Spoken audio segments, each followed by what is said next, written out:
my fourth point. So they gave out of concern for others. They gave generously. They gave of a cheerful heart.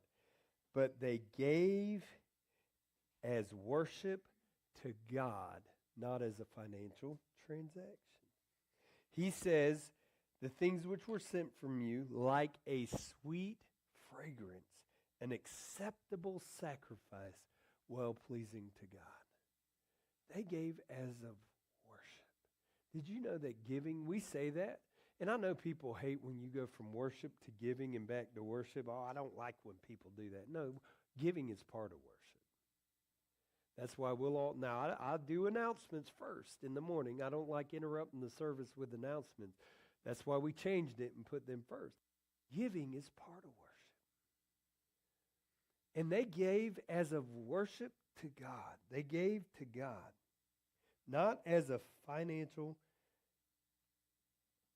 transaction, but as a sacrifice, a gift, as worship to God. Hebrews 13:16, but do not forget to do good and to share, for with such sacrifices God is well pleased.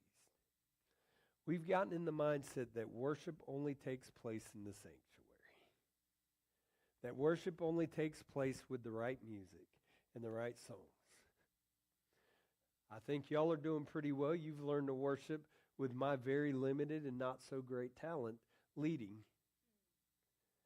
But worship doesn't just take place here. Worship is a lifestyle. We worship God by what we do. When we bring glory and honor to Him, we are worshiping Him.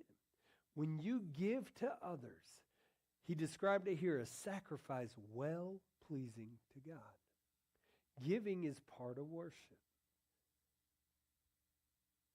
So I want to challenge you tonight. I know that I've laid it all out there, and I know that pretty much every person in this church tonight is not doing too well financially for the most part. We're all kind of in the same boat here, right? Here's the thing. I believe God can bless us in ways we could never imagine.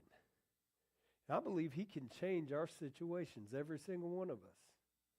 I believe right now He's working on mine and some things are going to change. And I've made up my mind, Brother Steve, that I'm going to continue to give no matter what.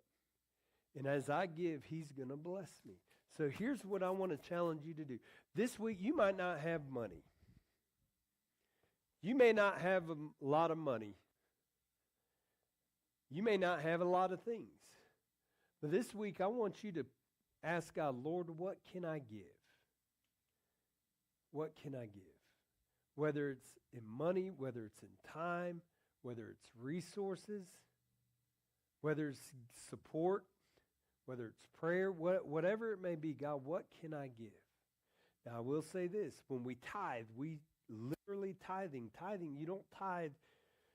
Tithing is, the Bible teaches us, is monetary.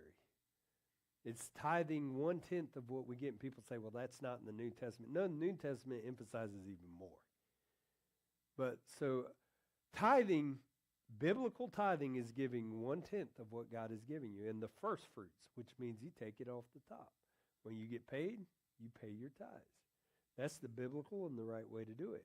Here's the thing I found out. God can do a whole lot more with my 90% and me giving Him His 10% than I can do with 100% of it. I found that out. Because when I haven't tithed, Brother Steve, I have been broker in a joke.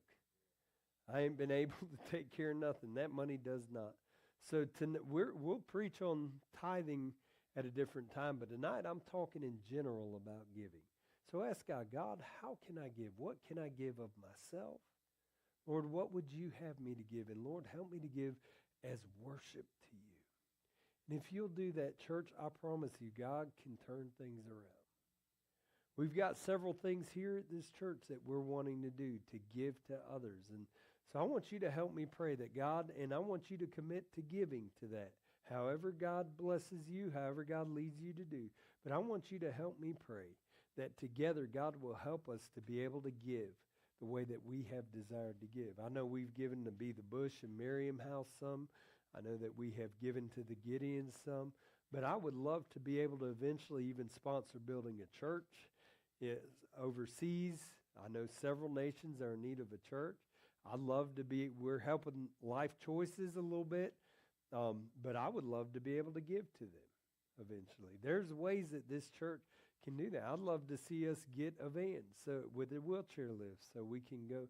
But here's the thing. If we make up our minds to be a giving church, then I believe God's going to bless us. And as we're good stewards of what God gives us and we use that to bless others, this church can go from struggling to being blessed beyond measure so that we can pour back in the community. Is that what you want tonight? That's what I want. I know this teaching is difficult. People don't always like you to teach about giving, Brother Steve, especially when we ain't got a whole lot to give, it feels like. But if we will give the way the Bible shows us to give, God will bless us beyond measure. And I can attest to that. He's done that in my life. Matter of fact, today I had 2 recruiters call me or contact me. I believe God's working some things in our situation. And I've just, this week, past couple of weeks, I made my mind up. I'm not going to stress about finances. God, I'm going to do what you've told me to do. I'm going to let you take care of it. And where I haven't been able to get a single car hardly, I got one a while